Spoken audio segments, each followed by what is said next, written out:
I want you to stop for a second and think about what you ate today. Maybe you had some yogurt for breakfast because it said healthy on the label. Maybe you grabbed a fruit juice instead of soda because you thought you were making the smart choice. Maybe you had a protein bar in the afternoon because it had a picture of an athlete on the packaging. Here is the thing I need you to know right now before we go any further. Every single one of those foods could be quietly flooding your liver with more sugar than a can of Coca-Cola. And the worst part? Your liver doesn't complain. It doesn't send you pain signals. It doesn't wave a red flag. It just keeps working, getting sicker, storing fat, building damage, silently, while you keep eating foods you genuinely believe are good for you. That ends today. Stay with me.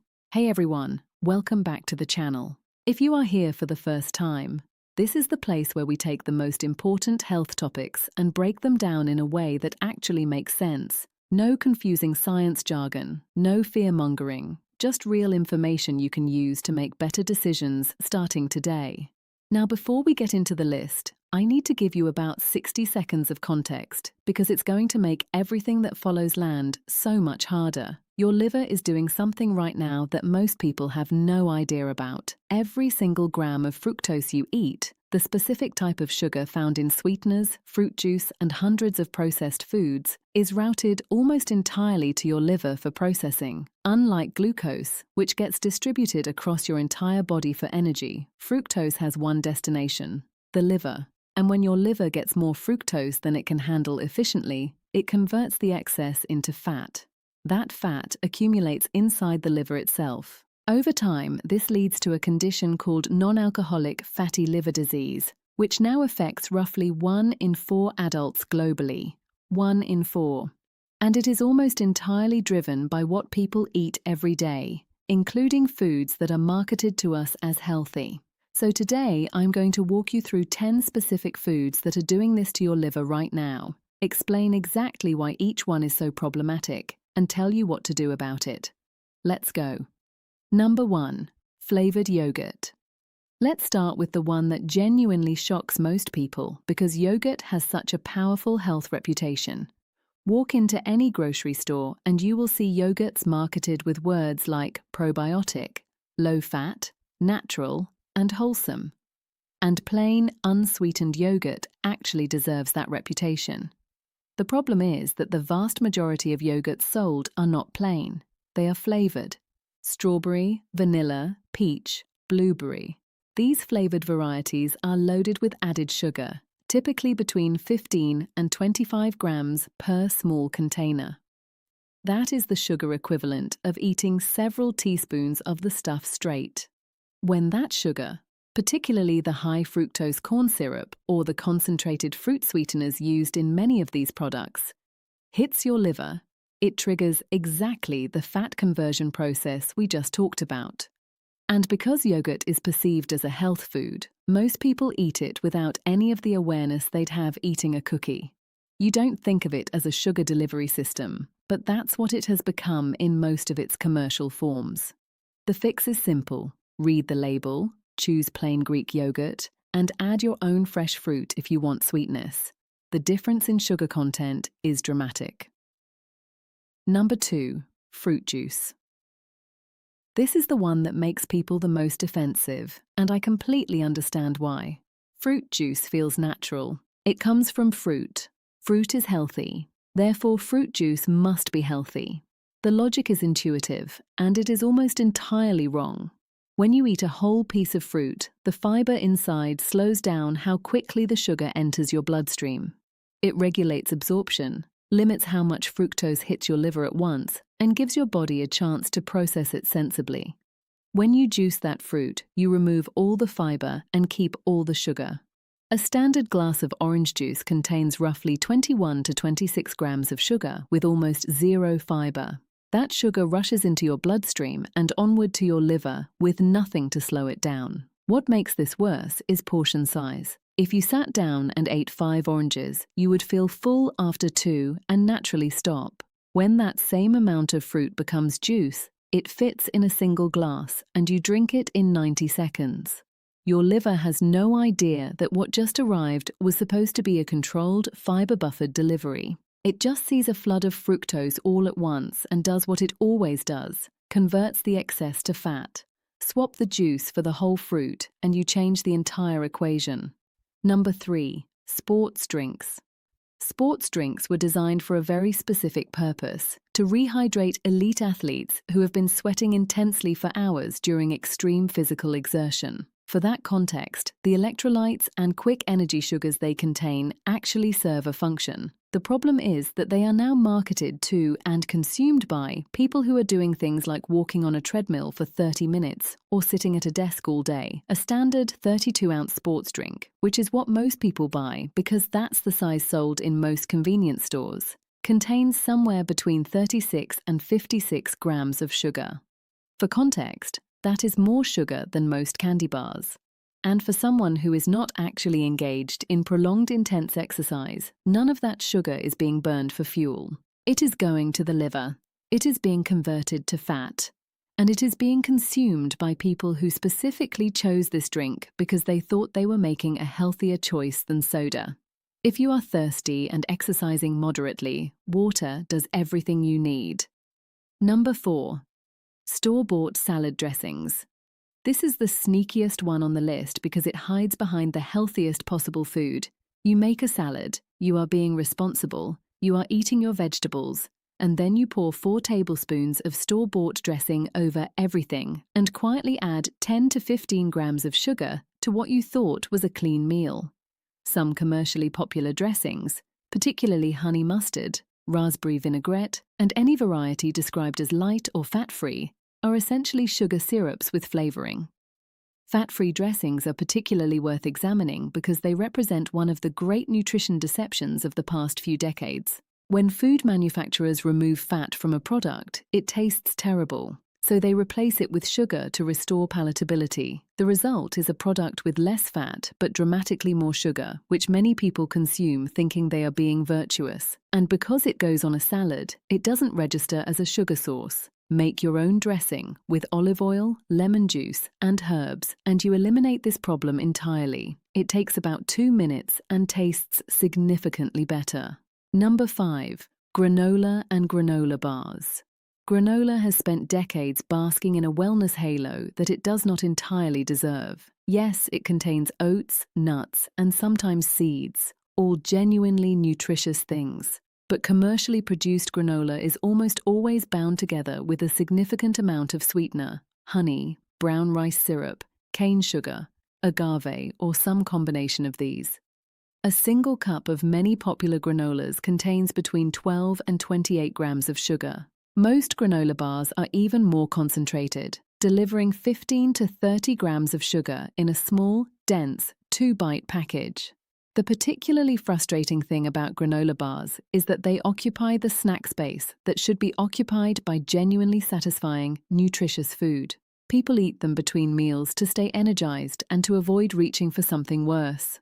But the blood sugar spike and crash cycle they create, flooding your system with fast sugar, stimulating insulin, then dropping your blood sugar, leaves you hungry again within an hour and sends a steady stream of fructose to your liver throughout the day. Look for granola with less than 6 grams of sugar per serving, or make your own where you control exactly what goes in.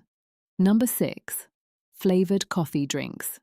We have to talk about this one because the flavored coffee market has exploded and most people have no frame of reference for how much sugar is in their daily cup. A plain espresso or black coffee contains essentially 0 sugar. That is what coffee is. But a medium vanilla latte from a major chain, or a caramel macchiato, or a mocha frappuccino can contain anywhere from 40 to 80 grams of sugar in a single drink. A single drink. Consumed at breakfast, before the day has even started. And because these drinks are positioned as coffee, because your brain registers them as your morning coffee ritual, they don't feel like dessert, even though nutritionally they absolutely are. Many of these drinks contain more sugar than a slice of chocolate cake. When that sugar hits your liver first thing in the morning on an otherwise empty stomach, there is nothing to buffer it, nothing to slow it down, and the fat conversion process begins immediately. If you love flavored coffee drinks, start by asking for half the syrup, then quarter it. Then switch to a splash of unsweetened oat milk or cream and a little cinnamon. Your liver will notice the difference within weeks. Number 7. Canned and packaged soups. This one belongs in the category of foods that nobody suspects, and that is exactly what makes it worth discussing. Soup feels like real food. It feels home-cooked even when it isn't. It is warm and savory and often positioned as a healthy, light meal option. But many commercially canned soups, particularly tomato-based soups, bisques, and anything described as creamy or sweet, contain significant amounts of added sugar. A single can of popular tomato soup can contain between 12 and 20 grams of added sugar. A bowl of that soup feels nothing like eating candy, but from your liver's perspective, the fructose load is comparable. Sugar is added to commercially produced soup for a few reasons. It balances the acidity of tomatoes, it enhances the perception of flavor at scale, and it extends palatability across different batches and manufacturing runs. These are food production concerns, not nutrition concerns, and the consumer ends up absorbing the consequences. Read the ingredients list on your canned soup. If sugar or any form of sweetener appears in the first 5 ingredients, put it back. Choose broth-based soups with short ingredient lists, or make soup at home where you control every ingredient. Number 8. Protein bars. Protein bars deserve their own dedicated conversation because they occupy a unique position in the food landscape. They are the one item that people eat specifically because they believe it is supporting their health and fitness goals, while simultaneously delivering a sugar load that works directly against those goals. The protein bar industry is enormous, and the marketing around it is relentlessly focused on the protein content, the number on the front of the package, while quietly burying the sugar content in the nutrition panel on the back. Many popular protein bars contain between 20 and 35 grams of sugar. Some contain more. The sweeteners used, high fructose corn syrup, brown rice syrup, cane sugar, honey, tapioca syrup, are all processed in exactly the same way by your liver, regardless of which one is used. And because these bars are consumed as workout fuel or meal replacements by people who are actively trying to be healthy, the psychological association they create is particularly damaging. You feel like you are doing something good for your body at the exact moment you are loading it with liver-stressing sugar. Look for protein bars with fewer than 5 grams of sugar, a readable ingredient list, and no more than 3 different sweetener types listed. Number 9.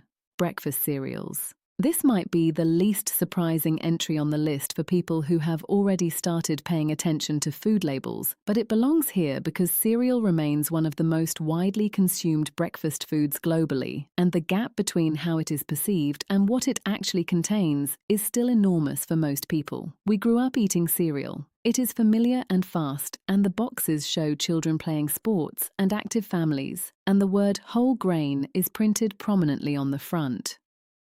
And then you look at the nutrition label and find 12, 17, sometimes 22 grams of sugar in a single serving.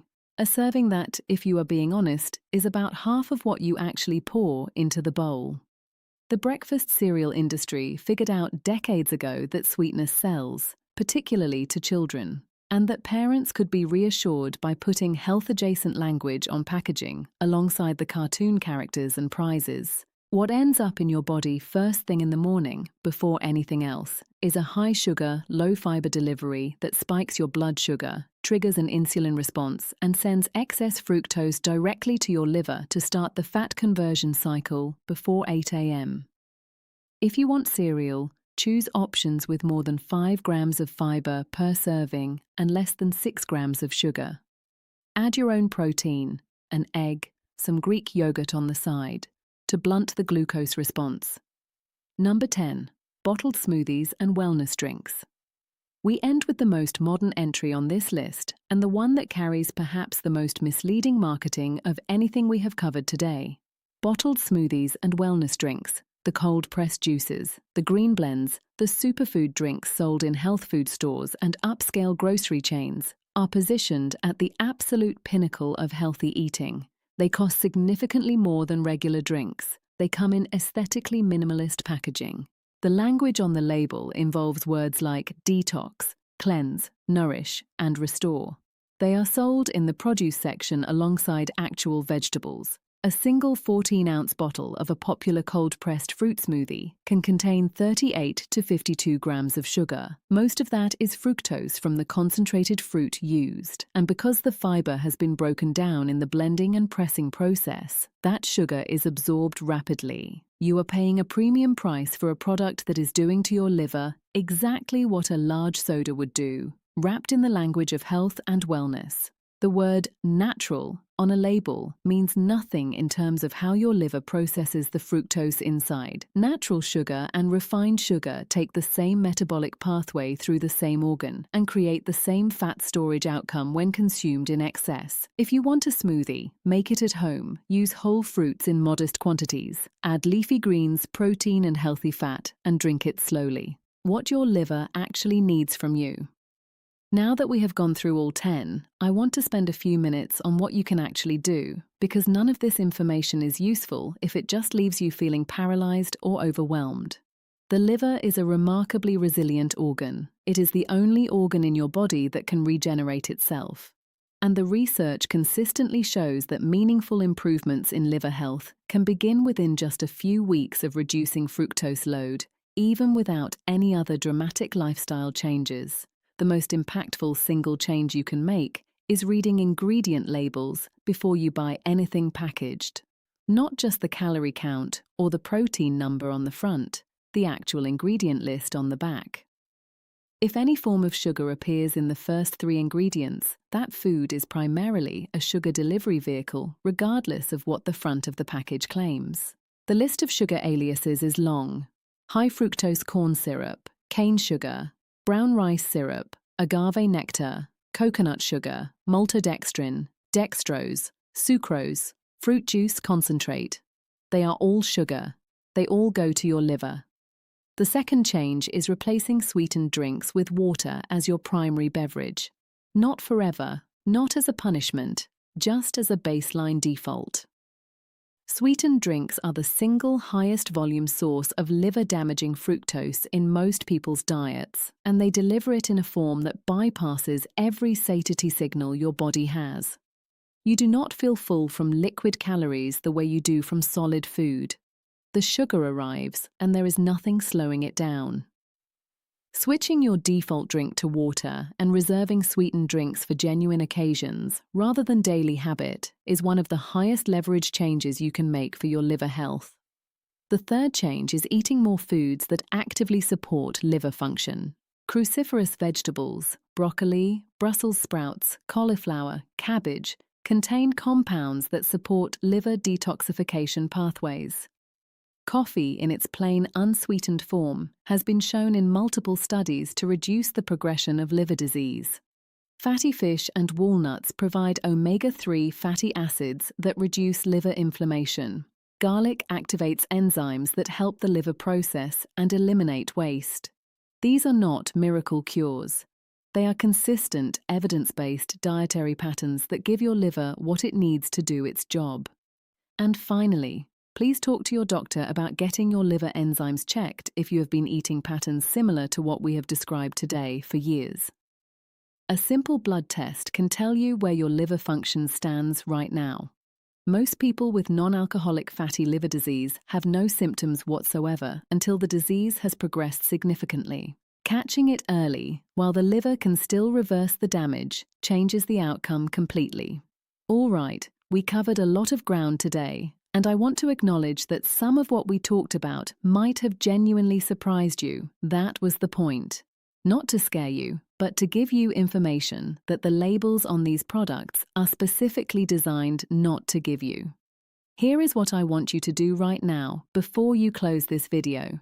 Go to your kitchen, or your desk, or your bag, and pick up one packaged food you eat regularly. Just one. Turn it over and find the added sugar content. Then come back here and put that number in the comments. Tell me what you found and whether it surprised you. I want to see it. And I promise you, once you start doing this with one food, you will not be able to stop doing it with everything, because that awareness is what actually changes behavior. Not willpower, not motivation, not discipline, just information. If this video changed the way you are thinking about any of these foods, share it with someone who needs to hear it. A family member who drinks juice every morning thinking it is healthy. A friend who lives on protein bars and sports drinks. A parent who still buys flavored yogurt for their kids. This information belongs to everyone, and it is not getting to them through the packaging. Subscribe if you want more of this, real, science-backed conversations about the foods that are actually affecting your body, delivered without the agenda of anyone trying to sell you something. I post every single week. And every video is built on the same promise. You deserve to know exactly what is going on inside your own body. I'll see you in the next one.